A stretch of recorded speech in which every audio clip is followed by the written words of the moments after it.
Thank you everyone for coming to my presentation tonight. Today I'll be talking about why I'm addicted to GTA roleplay.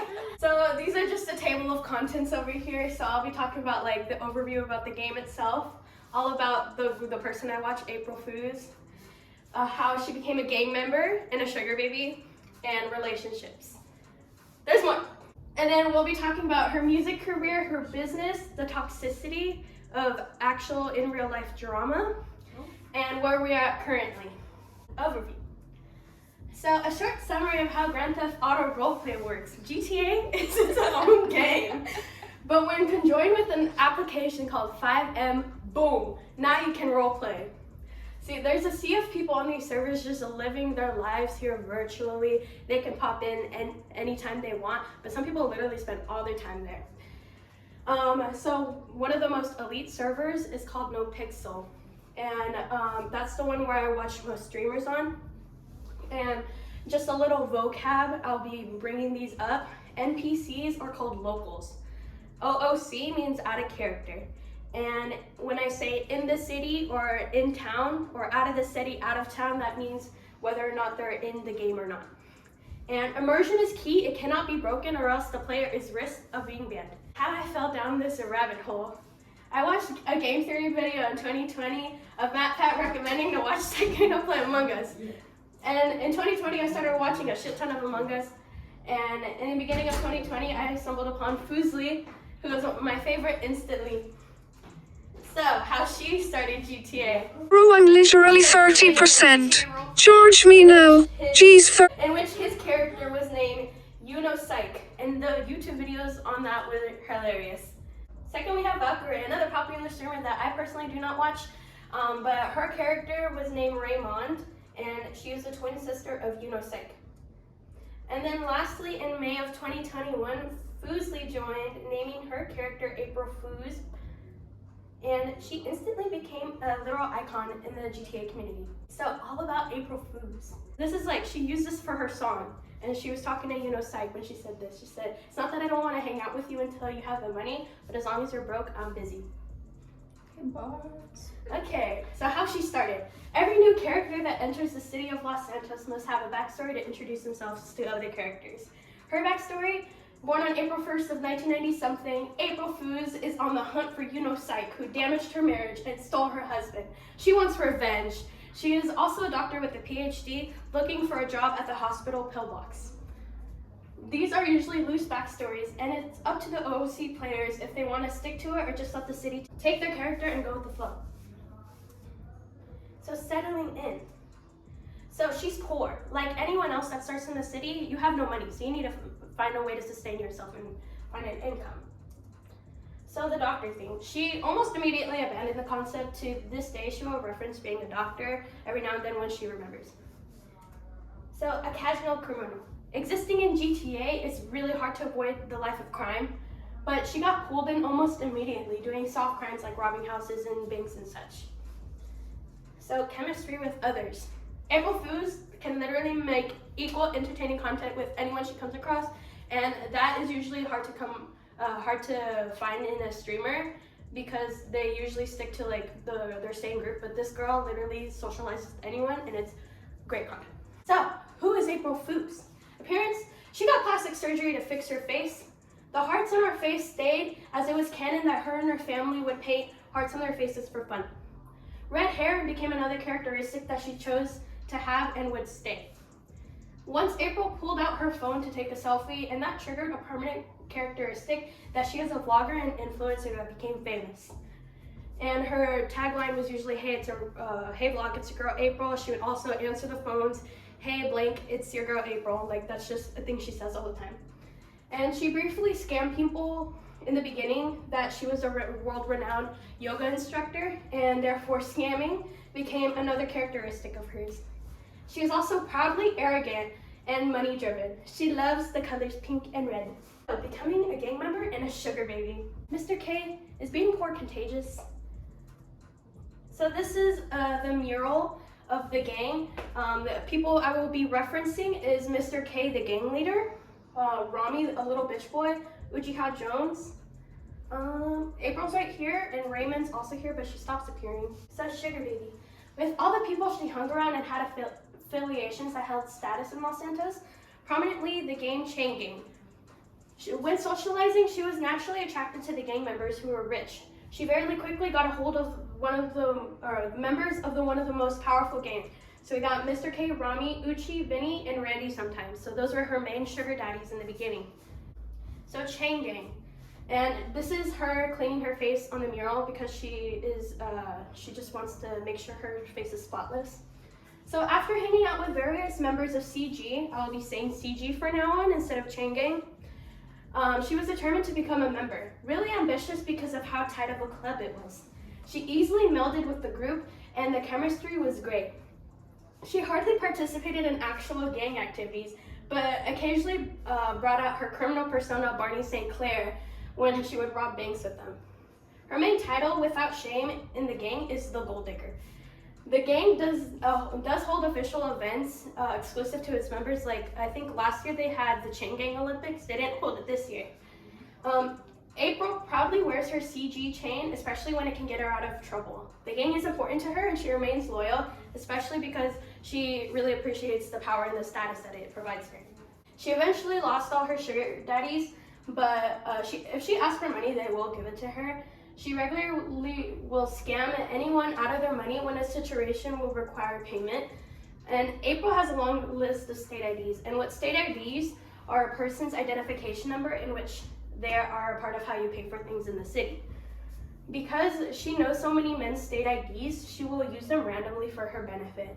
Men are wrapped around her finger from almost all gangs in the city, including men from the police department that occasionally help her out of legal situations. Other people that aren't in gangs are also subject to giving her money when her charm works on them, and it's wonderful content. So 4, relationships. This is my reality TV, and yes, my OTP is in here. So her love interests. So we have Rami El Rahman, who takes up more than half this pie chart, basically. Uchiha Jones, Marty Banks, and any other person in the city that has power or wealth. So April is known throughout the city for having multiple sugar daddies who financially support her. The sugar daddies understand her hustle. She also understands that her role in their life is only a sugar baby and they can do whatever they want in their own relationships. An example of this was when she made a pact with Rami's girlfriend that she will just get her bag with Rami and the girlfriend can just do whatever. So love triangle number 1. We have Uchiha and Rami. They were not the sugar daddies that provided her with the most money, but they were the most emotionally invested in the early days of her sugar baby career. They would normally have competitions with each other on who April likes the most and who gives her the most money and presents. April would hardly be in the city for drama between the two to occur. There was even a boxing tournament in which Uchi and Rami were one of the pairs fighting each other, and April was a ring girl. Uchi, this one, won.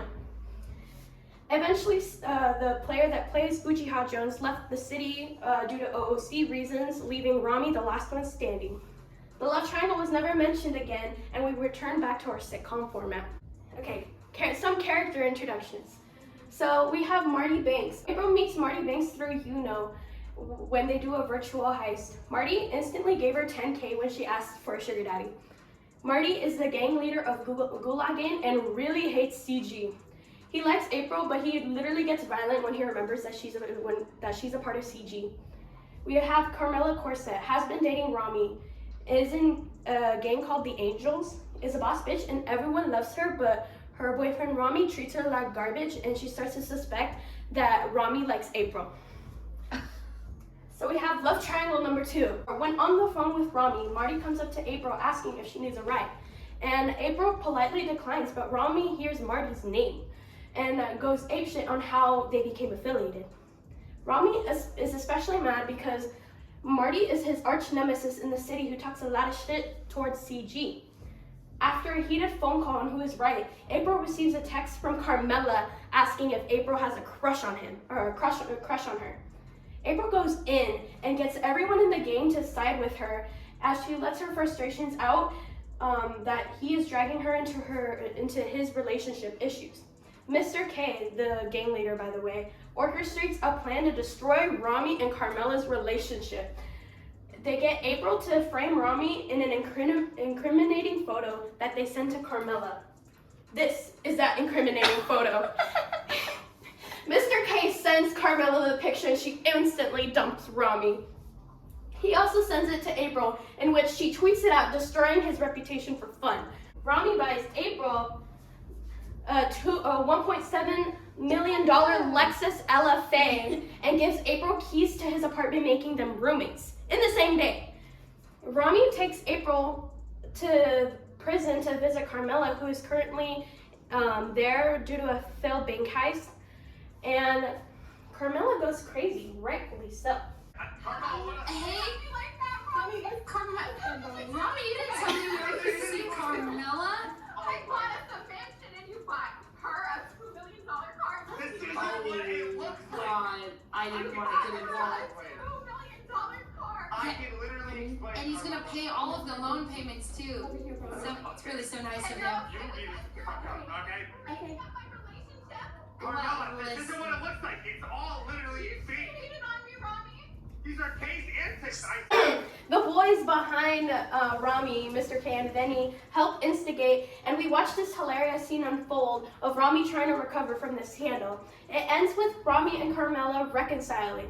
Carmela and April sidebar that April can continue scamming him, but to not home wreck, leaving them cool with each other. April, in the end, is not Team Rami, Team Marty, Team Uchi. She is Team Money.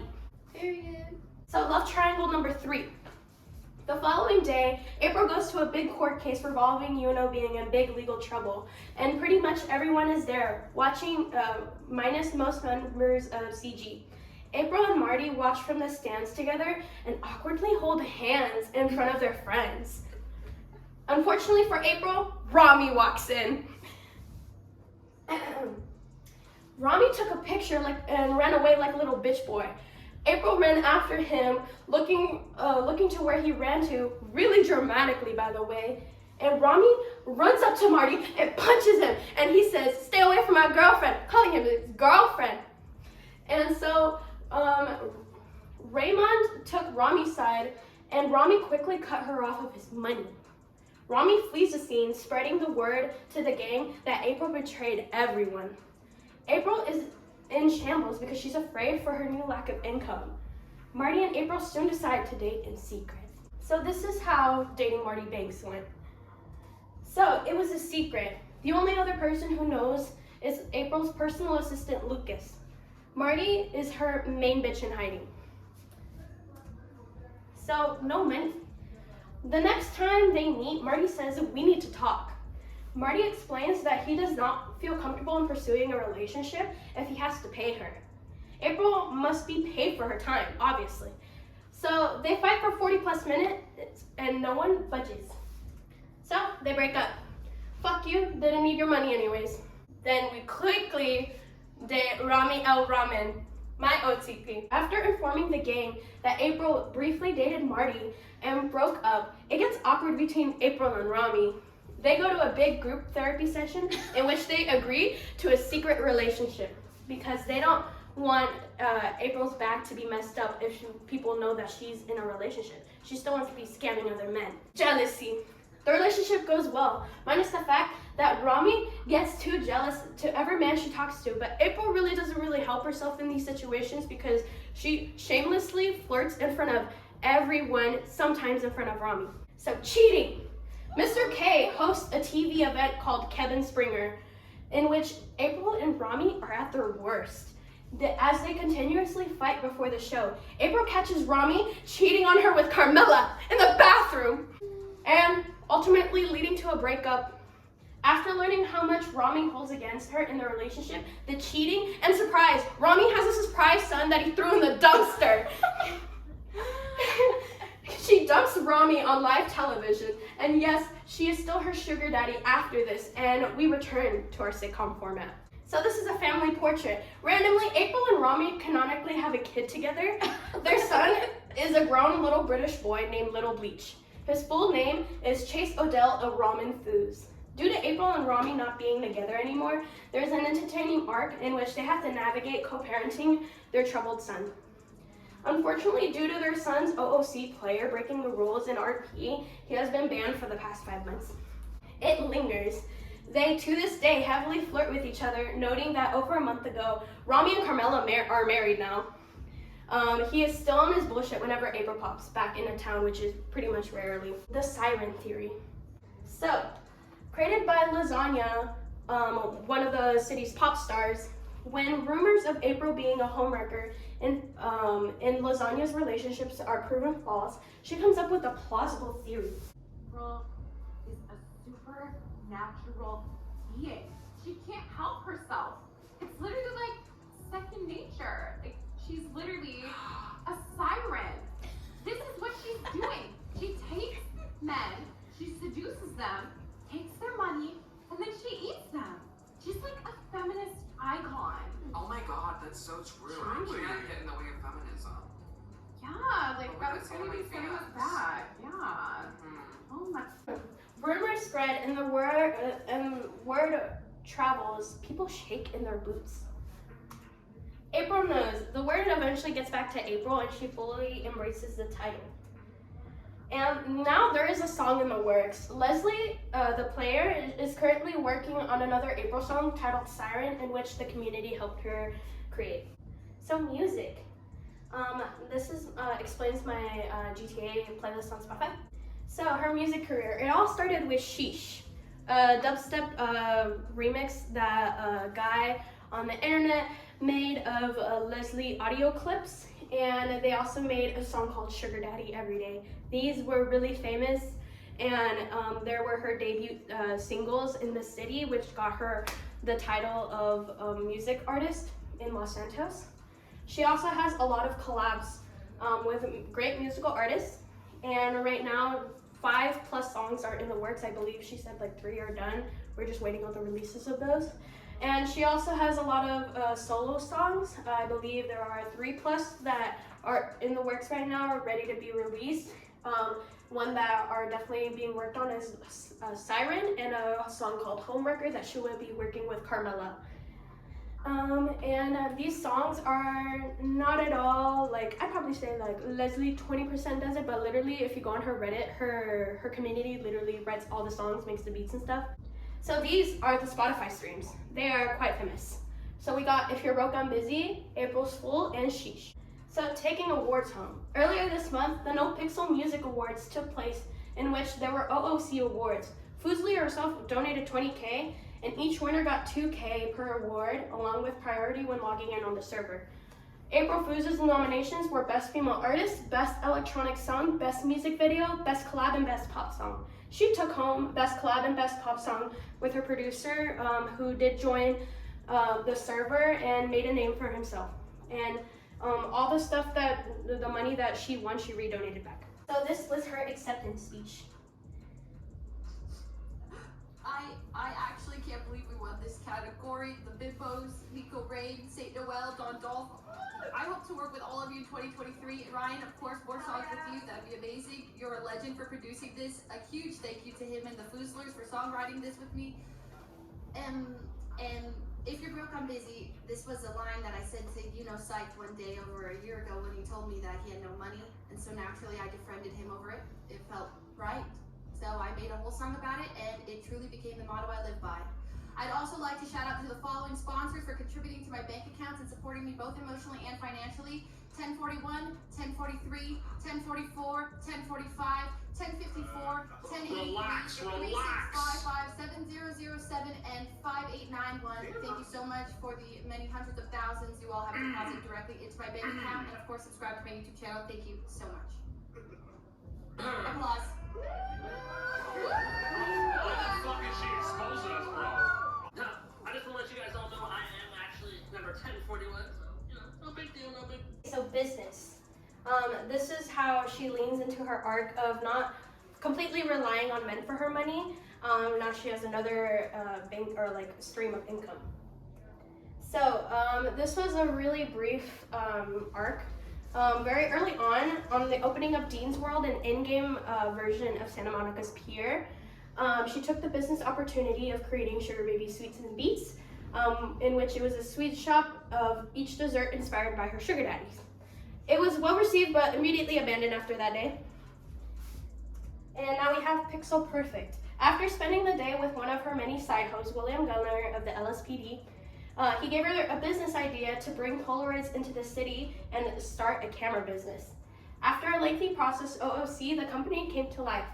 She appointed her former assistant and current BFF, Lucas Spade, her CEO. The company went dead after Leslie's constant hiatuses from the game, and Lucas ultimately made very bad calls, embezzling over $2 million into the company, and was fired when they found out. The business is currently undergoing a makeover and is looking 10 times better already. Toxicity. This is the drama out of character. So, Leslie was always on and off of GTA because of the toxic community that came with it. Along with it being addicting, Leslie felt that she wasn't really living up to her title as variety streamer because of how much she was playing GTA. And she also like ultimately kept burning out because of how much she would binge it, and then she just wouldn't play for months. The catalyst was this picture. April was networking with her company with a very powerful game called the Cerberus, and her intrusive thoughts gave in, and she took this picture, and Rami would always tell her that Cerberus were the ops. But you don't say that in front of the ops when you're networking, when you want them to contribute some money. She took this picture and showed it to them, and it created drama that she recovered from, but the fandom behind the Cerberus out of character did not. So she was on an indefinite hiatus the entire summer, refusing to play the game because of how the fans of the Cerberus were coming at her. So Leslie now has a healthier relationship with the game and spent time laying her boundaries with her viewers. So now she just plays every other week, and she doesn't really correlate GTA with complete negative memories anymore. So currently, April Fool is going into 2023. Oops. So right now at incoming, business-wise, Pixel Perfect is on the come up for 2023, and it's grand opening. Music, she's working on 7+ songs. She has declared a homewrecker arc. April loves to pot stir and expresses interest in intruding relationships when she's bored. And new outfits. Leslie has gotten new connections to get April some custom clothes for more original looks. And wealth. She currently has no official sugar daddies, but can call upon anyone for money whenever she feels like it. And then cars and address. She recently bought her first condo within the gang's compound, and her car is currently one of the most desired in the city. So I'm done. Thank you. Thank you.